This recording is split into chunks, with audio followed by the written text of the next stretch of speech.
नमस्कार।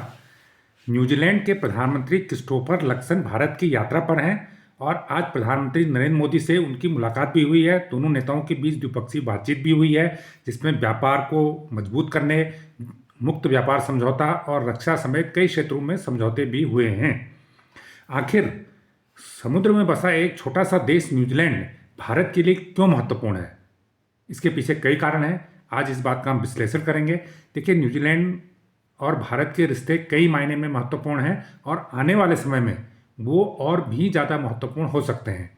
इसकी पहली बात यह है कि जिस प्रकार भारत, मॉरिशस, मालदीव जैसे देशों में भारतीय लोगों की तादाद बहुत ज़्यादा है और बहुत लंबे समय से भारतीय वहाँ पर जा रहे हैं, उसी प्रकार 19वीं सदी के शुरू से ही भारतीयों का न्यूजीलैंड जाना शुरू हो गया था और 1850 के आसपास भारतीयों ने वहाँ बसना शुरू कर दिया था।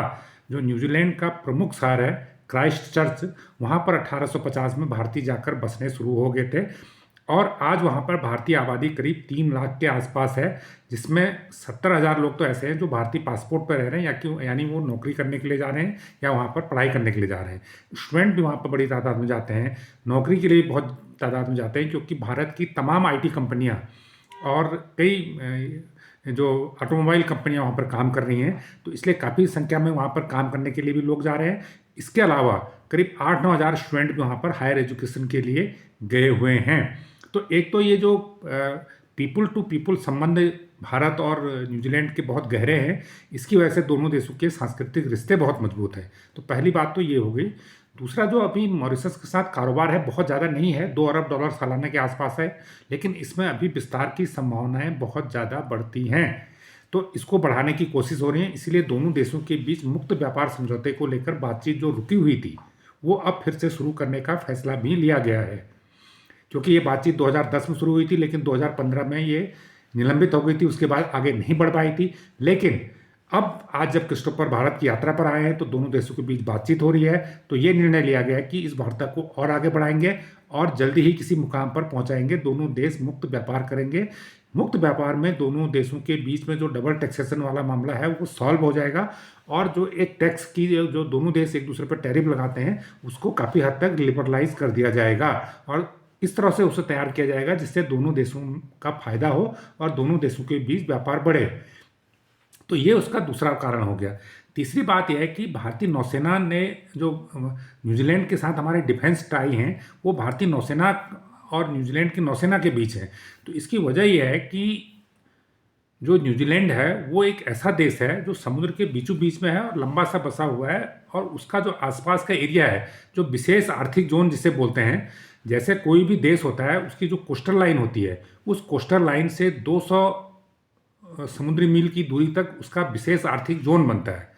क्योंकि न्यूजीलैंड के चारों तरफ समुद्र है तो इसलिए उसका जो विशेष आर्थिक जोन है, स्पेशल इकोनॉमिक जोन है, जो स्पेशल इकोनॉमिक जोन का मतलब उसके आसपास का जो समुद्री क्षेत्र है जो उसके दायरे में आता है, जो न्यूजीलैंड का माना जाएगा, वो करीब करीब 41,000 वर्ग किलोमीटर है।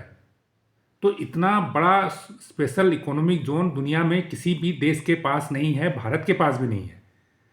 तो इससे ये फायदा हुआ कि जो न्यूजीलैंड का फायदा इससे यह है कि न्यूजीलैंड इस एरिया में जो करीब 40,000 वर्ग किलोमीटर क्षेत्र है, इस क्षेत्र में कोई भी एक्टिविटीज़ कर सकता है और उस क्षेत्र में समुद्र के भीतर एक्सप्लोरेशन कर सकता है, वो खोज कर सकता है। अब समुद्र के भीतर क्या मिलेगा?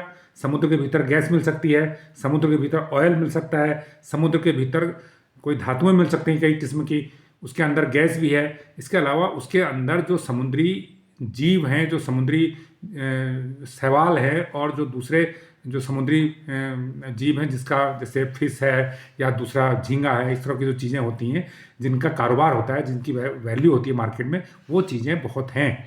तो जहाँ पर उसका एक फ़ायदा है कि उसका एक्सप्लोरेशन करके बहुत सारी चीज़ें न्यूजीलैंड के पास फ्यूचर में, खासकर जो सबसे बड़ी चीज़ है जो भारत के भी काम आ सकती है, वो है ऊर्जा।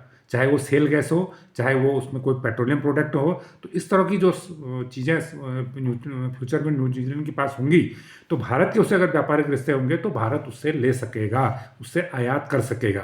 तो एक फ़ायदा तो उससे व्यापारिक रिश्ते बढ़ाने का भारत को ये है। दूसरा यह है कि जो नेवी के रिश्ते हैं, वो जो स्पेशल इकोनॉमिक जोन है उस एरिया में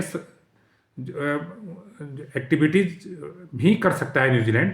अगर भारतीय नेवी और न्यूजीलैंड की नेवी के साथ जो रिश्ते हैं, उन रिश्तों के तहत भारत के जहाज़ों को, भारत की नेवी के पोतों को न्यूजीलैंड अपने एरिया में शेल्टर दे सकता है, अपने समुद्री क्षेत्र में उनको पड़ाव दे सकता है। तो ये चीज़ें इसलिए महत्वपूर्ण हैं कि अब कभी कोई ऐसा वैश्विक जंग होती है, कभी कोई ज़रूरत पड़ती है हमें न्यूजीलैंड के स्पेशल इकोनॉमिक जोन को इस्तेमाल करने की, तो हमें न्यूजीलैंड से वो एक्सेस प्राप्त हो जाएगा, क्योंकि भारत और न्यूजीलैंड के बीच रक्षा संबंध हैं और वो रक्षा संबंध में जो सबसे मजबूत कड़ी है वो नौसेना है।